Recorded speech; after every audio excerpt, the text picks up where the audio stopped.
Bismillah. Assalamualaikum warahmatullahi wabarakatuh. Alhamdulillah, salatu wassalamu ala rasulillah wa ala alihi wa sahbihi wa man wala. Asyhadu an la ilaha illallah wa la syarikalah wa asyhadu anna muhammadan abduhu wa rasuluhu la nabiyya ba'dah. Ya ayyuhalladzina amanu taqullaha haqqa tuqatih wa la tamutunna illa wa antum muslimun. Amma ba'd. Fa inna asdaqal hadithi kitabullah wa khairal hadi hadi Muhammadin sallallahu alaihi wasallam, syarrul umuri muhdatsatuha wa kullu muhdatsatin bid'ah wa kullu bid'atin dhalalah wa kullu dhalalatin finnar. Anak-anakku sekalian yang semoga dirahmati oleh Allah Subhanahu wa taala, alhamdulillah segala puji hanya milik Allah Subhanahu wa taala yang telah kembali mempertemukan kita di media ini untuk melanjutkan pembahasan kita dari kitab Ad-Durus Al-Yaumiyah, pelajaran sehari-hari dari Alkitab was-Sunnah An-Nabawiyah.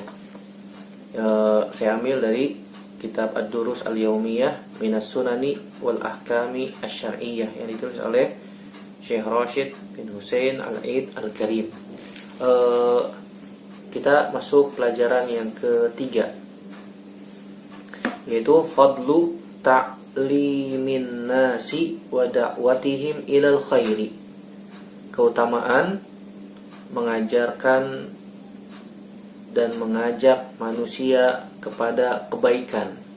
Keutamaan mengajarkan dan mengajak manusia kepada kebaikan. Di sini kita akan membacakan beberapa ayat-ayat dari firman Allah Subhanahu wa taala dan hadis-hadis Nabi SAW yang menunjukkan kepada keutamaan jika kita mengajak orang lain dan mengajarkan orang lain untuk melakukan apa? Kebaikan. Dan kita sebagai manusia, makhluk sosial, tentu saja kita menginginkan kebaikan juga pada orang lain. Orang lain menginginkan kebaikan sebagaimana kita juga menginginkan apa? Menginginkan kebaikan. Kita ingin masuk surga, orang lain pun mau masuk surga. Hanya saja orang lain ada yang tidak tahu, ada yang tahu. Nah, ketika kita sudah diberikan oleh Allah Subhanahu wa taala ilmu, keutamaan ilmu, kemarin kita sudah bahas keutamaan ilmu. Kita sudah Allah Subhanahu wa taala berikan berupa ilmu syar'i, pemahaman ilmu yang benar. Kemudian kita berusaha untuk mengajak manusia, mengajarkan manusia untuk mengamalkan atau mengetahui ilmu yang benar. Mungkin mereka tidak tahu jalannya, ingin masuk ke surga tapi tidak tahu jalannya, tidak tahu jalannya menuju surga. Nah, kita sebagai orang-orang yang Allah Subhanahu wa taala sudah berikan taufik berupa ilmu syar'i, maka kewajiban kita setelah belajar dan mengamalkan ilmu adalah mendakwahkan ilmu tersebut. Mengajak orang lain, teman-teman kita yang tidak mau sholat, kita ajak menuju masjid untuk apa? Sholat berjamaah. Nah, ini termasuk ke dalam mengajak manusia kepada kebaikan. Di dalam Al-Quran, Allah Subhanahu wa taala sebutkan diantaranya dalam surat Al-Jumu'ah ayat 2 dan surat Ali Imran ayat 110. Di dalam surat Al-Jumu'ah ayat 2 Allah Subhanahu wa taala berfirman, Huwallazi ba'atsa fil ummiyina rasula minhum yatlu alaihim ayatihi wa yuzakkihim wa yu'allimuhumul kitaba wal hikmah. Allah Subhanahu wa taala berfirman, Huwallazi ba'atsa fil ummiyina rasula. Dia yang telah mengutus kepada bangsa yang ummi seorang rasul, minhum, dari kalangan mereka sendiri, dari kalangan mereka sendiri, yatlu alaihim ayatihi, yang membacakan kepada mereka ayat-ayatnya, wa yuzakkihim, dan mentazkiyahnya, wa yu'allimuhumul kitaba wal hikmah, dan mengajarkan kepada mereka Alkitab dan Al-Hikmah. Di sini Allah Subhanahu wa taala menjelaskan kepada kita bahwasanya Allah Subhanahu wa taala yang telah mengutus seorang rasul, Nabi Muhammad SAW, kepada bangsa yang ummi, bangsa Arab dahulu dikenal bangsa yang ummi. Kenapa disebut bangsa ummi? Karena aglabuhum, karena kebanyakan mereka adalah orang-orang yang tidak bisa baca dan tidak bisa menulis. Kebanyakan dari mereka tidak dapat membaca dan tidak dapat menulis. Walaupun sebagian dari mereka ada juga yang bisa membaca dan bisa menulis, tapi kebanyakan, aglabuhum, kebanyakan dari mereka tidak bisa membaca dan tidak bisa menulis. Oleh karena itu Allah Subhanahu wa taala katakan, "Wallazi ba'atsa fil ummiyina rasula." Dan Allah Subhanahu wa taala yang telah mengutus ke bangsa ummi tersebut seorang rasul, yatlu alaihim ayatihi, yang telah membaca kepada mereka ayat-ayat Allah Subhanahu wa taala, firman-firman Allah Subhanahu wa taala, wa yuzakkihim, dan mentazkiyah mereka, mensucikan mereka dari apa? Dari keyakinan-keyakinan yang kesyirikan, menyembah kepada selain Allah Subhanahu wa taala, menyembah patung, menyembah berhala dan seterusnya, agar mereka menyembah kepada Allah Subhanahu wa taala saja. Wa yu'allimuhumul kitaba wal hikmah, dan mengajarkan mereka Alkitab dan hikmah, Al-Qur'an dan sunnah Nabi sallallahu alaihi wasallam. Kemudian ayat yang kedua, Allah Subhanahu wa taala mengatakan dalam surat Ali Imran ayat 110, kuntum khaira ummatin ukhrijat lin-nasi ta'muruna bil ma'rufi wa tanhauna 'anil munkar. Allah Subhanahu wa taala berfirman, kalian adalah sebaik-baik umat yang dikeluarkan kepada manusia, yang mengajak manusia kepada kebaikan dan mencegah mereka dari kemungkaran. Sini Allah Subhanahu wa taala memuji para sahabat yang telah Allah Subhanahu wa taala pilih untuk menemani nabinya sallallahu alaihi wasallam mengajak manusia kepada kebaikan dan mencegah manusia dari melakukan kemungkaran. Kuntum khaira ummatin ukhrijat linnas, kalian adalah sebaik-baik manusia. Dan kita kaum muslimin bisa mendapatkan predikat ini, sebaik-baik manusia, jika apa? Ta'muruna bil ma'ruf, mengajak orang lain kepada kebaikan, mengajak orang lain supaya melakukan apa? Kebaikan. Wa tanhauna 'anil munkar, dan mencegah mereka dari kemungkaran. Contohnya gimana, Ustaz? Kalau kita punya teman di lingkungan rumah kita dan mereka, teman-teman kita ini tidak pernah sholat atau tidak mau sholat ketika azan tiba, maka kita ajak. Daripada main gitu ya, main yang menghabiskan waktu, bahkan nongkrong-nongkrong di jalan, bermain gadget, bermain game dan seterusnya, ketika waktu sholat kita ajak, sholat dulu, ayo sholat, kita sholat dulu, pergi ke masjid. Kalau mereka teman-teman kita melakukan kemungkaran, mungkin ada di antara mereka yang melawan sama orang tuanya, kita nasihati, nggak boleh melawan orang tua, itu termasuk durhaka kepada orang tua. Orang yang durhaka nanti akan diazab oleh Allah Subhanahu wa taala di dunia dan di akhirat dan seterusnya. Kita mengajak manusia, mengajak teman-teman kita untuk melakukan kebaikan, untuk melakukan kebaikan dan mencegah mereka dari hal-hal yang tidak baik. Kalau bukan kita, siapa lagi? Kemudian di antara hadis-hadis Nabi SAW yang menjelaskan keutamaan tentang mengajak manusia kepada kebaikan, ini sangat banyak ya. Di antaranya kita akan bacakan 3. Yang pertama, dari sahabat Abu Mas'ud Uqbah bin Amir Al-Ansari radhiyallahu ta'ala anhu, dia berkata, Nabi SAW bersabda, man dalla ala khairin falahu mithlu ajri fa'ilihi, akhrajahu Muslim. Kata Nabi SAW, man dalla ala khairin, barang siapa yang menunjukkan orang lain kepada kebaikan, falahu mislu ajri fa'ilihi, maka dia akan mendapatkan pahala orang yang melakukan kebaikan tersebut. Ini keutamaan yang luar biasa. Kalau kita mengajak teman kita sholat, ayo kita sholat, sudah azan, sampai dia sholat, sampai dia melakukan sholat tersebut, maka kata Nabi SAW, falahu mislu ajri fa'ilihi. Maka orang yang mengajak orang lain untuk sholat, dia akan mendapatkan pahala orang yang melakukan sholat tersebut. Kenapa? Karena kita yang mengajak. Kita yang mengajak sampai dia sholat, maka kita mendapatkan pahala dari dia. Dia sholat, dia mendapatkan pahala. Begitu juga kita mendapatkan pahala karena mengajak orang lain untuk apa? Sholat. Begitu juga kalau kita mengajarkan teman-teman kita yang belum bisa membaca Al-Quran. Kita ajarin Iqra 1, Iqra 2, Iqra 3, Iqra 4, sampai Iqra 6. Atau mungkin sampai dia bisa membaca Al-Quran lancar sesuai dengan kaidah tajwid. Sampai dia membaca Al-Quran sesuai dengan kaidah tajwid. Sampai dia membaca terus sampai dia meninggal dunia. Maka pahalanya senantiasa mengalir kepada kita yang mengajarkan baca Quran tersebut. Jadi jangan meremehkan mengajarkan Iqra. Walaupun hanya mengajarkan Iqra sampai dia bisa membaca Al-Quran, maka pahalanya senantiasa mengalir untuk kita juga. Makanya kata Nabi SAW, mandala ala khairin falahu mislu ajri fa'ilihi. Dan contoh-contoh yang lain kalau kita mengajak pada kebaikan. Hadis yang kedua, hadis dari sahabat Abu Hurairah. Siapa namanya?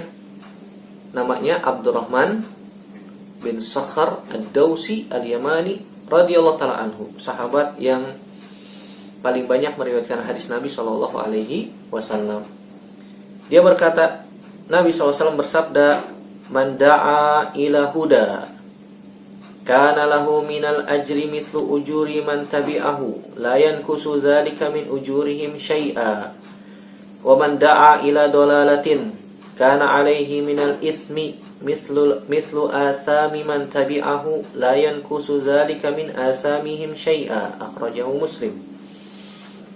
Kata Nabi SAW, barang siapa yang mengajak kepada petunjuk, kita memberitahu orang ini petunjuk Nabi SAW, ini sunnah Nabi SAW, ini amalan kebaikan, maka kata Nabi SAW, kana lahu minal ajri mislu ujuri man tabi'ahu, maka dia akan mendapatkan pahala sebagaimana pahala orang yang mengikutinya. Kita mengatakan, ini jenggotan sunnah tahu. Dia sehingga memelihara jenggot. Jenggot ini sunnah Nabi SAW. Kata Nabi SAW, afkhul liha wa qassus syawarib khaliful yahud. Afkhul liha, afkhul itu artinya membiarkan. Biarkan dia tumbuh. Tidak perlu di model-model, dipangkas-pangkas dan seterusnya. Tidak perlu dicukur. Kata Nabi, afkhu itu biarkan tumbuh. Biarkan tumbuh. Afkhul liha wa qassus syawarib, dan gunting kumis. Ini bagi laki-laki ya. Kalau perempuan tidak berjenggot. Para nabi semuanya berjenggot. Sampai Nabi SAW pun berjenggot, dan jenggot Nabi SAW lebat. Makanya Nabi katakan afkhul liha, biarkan jenggot itu tumbuh. Lelaki fitrahnya itu memiliki jenggot. Walaupun ada lelaki yang tidak tumbuh jenggotnya, maka tidak perlu dipaksa untuk tumbuh menggunakan obat ataupun yang lainnya. Nah, kalau kita sudah berjenggot, mulai tumbuh jenggot dari dagu kita ini, maka biarkan tumbuh. Kata Nabi SAW, afkhu, biarkan tumbuh. Wa qassus syawarib, dan cukur kumis menggunakan mikos. Makanya Nabi katakan qassu itu memotong. Alatnya namanya mikos. Mikos itu artinya gunting. Wa khaliful yahud, maka selisih orang-orang Yahudi. Orang Yahudi mereka memanjangkan kumis dan mencukur jenggot. Nah, kaum muslimin Nabi SAW perintahkan untuk memelihara jenggot, dan ini sunnah Nabi SAW. Nah, ketika kita mengajarkan sunnah Nabi SAW, kemudian sunnah yang lain seperti menaikkan celana di atas mata kaki agar tidak isbal. Kata Nabi SAW, ma asfala minal ka'bain fa finnar. pakaian yang menjulur ke bawah mata kaki, tempatnya di neraka. Sekali lagi ini khusus laki-laki. Kalau perempuan wajib menutup auratnya. Seluruh tubuh wanita adalah aurat kecuali wajah dan telapak tangan. Menurut pendapat yang sahih bahwasanya wajah itu bukan aurat, kecuali yang emang wajahnya sangat cantik gitu ya. Ada yang mengatakan wajib memakai cadar. Kenapa? Kecantikannya bisa menimbulkan fitnah lelaki yang memandangnya dan seterusnya. Kalau perempuan maka wajib ditutup kakinya juga. Jangan sampai dia pakai cadar tapi kakinya kelihatan tidak pakai kaos kaki, karena kakinya adalah aurat. Kaki wanita adalah aurat. Dia pakai cadar tapi kakinya terlihat, ini sama aja bohong. Dia mendahulukan yang sunnah daripada yang wajib. Menutup kaki hukumnya wajib. Menutup wajah pakai cadar hukumnya sunnah. Jangan sampai dia mendahulukan yang sunnah daripada yang wajib. Yang lebih utama gimana Ustaz? Yang lebih utama dia menggunakan kaos kaki. Kalau wajahnya cantik maka memakai cadar. Dan itu sunnah Nabi SAW. Dia mendapatkan keutamaan sunnah Nabi SAW.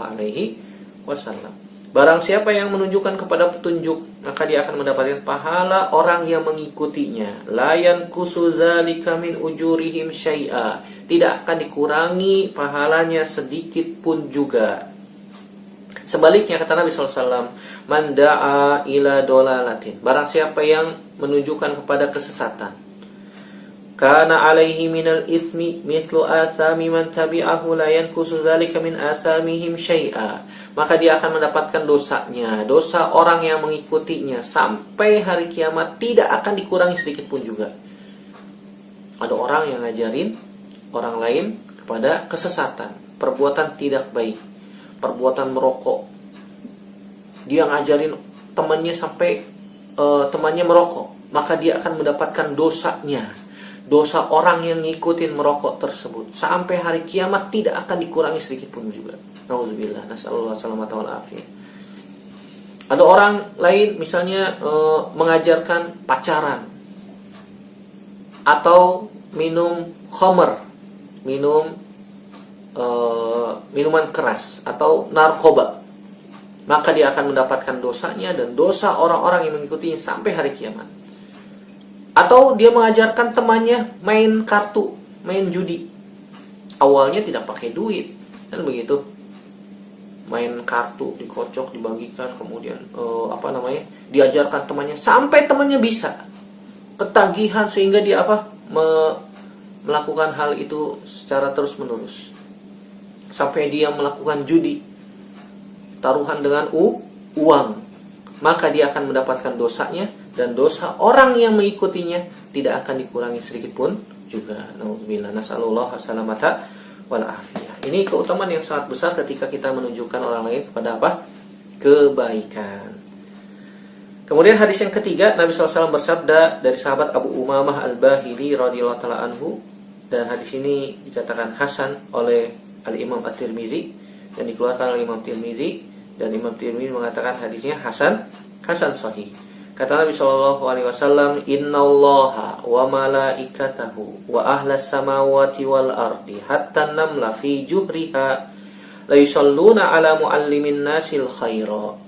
Kata Nabi SAW, sungguhnya Allah dan malaikat-malaikatnya dan penduduk langit serta penduduk bumi, hatta namlah fi juhriha, sampai semut di dalam lubangnya, la yusalluna ala muallimin nasil khaira, mereka senantiasa bersalawat kepada orang-orang yang mengajarkan kebaikan. Allah, malaikat-malaikatnya, penduduk langit, penduduk bumi seluruhnya, sampai semut-semut di dalam lubangnya mendoakan. Bersalawat artinya mendoakan dan minta ampun. Allah, malaikat, penduduk langit, penduduk bumi, sampai semut di dalam lubangnya bersalawat kepada orang-orang yang mengajarkan dan mengajak manusia kepada kebaikan. Bersalawat artinya mendoakan kebaikan serta meminta ampun atas dosa-dosa yang telah dilakukan oleh orang-orang yang mengajak kepada kebaikan. Ini keutamaan yang sangat besar, anak-anakku sekalian, kalau kita mengajak pada kebaikan, mengajak teman-teman kita sholat di masjid, mengajak teman-teman kita untuk mengaji, belajar Al-Quran, membaca Al-Quran, dan seterusnya. Sampai dia melakukannya, maka kita selain mendapatkan pahala yang besar dari orang yang melakukannya, pahalanya mengalir, ini namanya pahala apa? Pahala yang jariah yang terus mengalir sampai wafat, sampai mati. Begitu juga keutamaannya kita akan didoakan oleh Allah, disebutkan oleh Allah Subhanahu wa taala di hadapan malaikat. Kalau Allah Subhanahu wa taala bersalawat kepada kita, maksudnya adalah menyebutkan kita di hadap, memuji kita, asna alaihi fi al-mala'il a'la, memuji kita di hadapan para malaikat. Fulan, si fulan itu bin fulan telah mengajak orang lain kepada kebaikan. Dipuji oleh Allah Subhanahu wa taala di hadapan malaikat di langit. Adapun malaikat dan makhluk yang lain kalau bersalawat untuk kita, artinya mendoakan kebaikan untuk kita dan meminta ampun atas dosa-dosa kita kepada Allah Subhanahu wa taala. Ya Allah, ampunilah dosa ini. Ya Allah, terimalah amal baiknya. Didoakan oleh malaikat dan penduduk langit serta penduduk bumi, sampai semut yang ada di dalam lubangnya. Subhanallah, ini keutamaan yang besar bagi orang-orang yang mengajak pada kebaikan. Dan anak-anakku sekalian, bahwasanya mengajak kebaikan termasuk tugasnya para nabi dan rasul. Para nabi dan rasul mengajak kepada kebaikan, mengajak manusia supaya manusia menyembah kepada Allah Subhanahu wa taala saja, mengajak manusia kepada jalan menuju surga. Dan kita sudah bahas tentang hadisnya, bahwasanya kita belajar agama untuk mengharapkan pahala dari Allah Subhanahu wa taala, maka Allah Subhanahu wa taala akan mudahkan jalannya menuju surga. Semoga Allah Subhanahu wa taala mudahkan jalan kita menuju surga, dan semoga Allah Subhanahu wa taala memberikan kepada kita amal yang diterima, amal jariah, karena kita mengajak orang lain kepada kebaikan. Amin ya rabbal alamin. Ini saja yang bisa kita bahas pada kesempatan kali ini. Silakan ditulis kalau ada faidah-faidah yang bisa kita ambil dari pelajaran hari ini. Semoga bermanfaat. Aku qouli hadza astaghfirullah li wa lakum. Subhanakallahumma wa bihamdika asyhadu an la ilaha illa anta astaghfiruka wa atubu ilaik. Wassalamualaikum warahmatullahi wabarakatuh.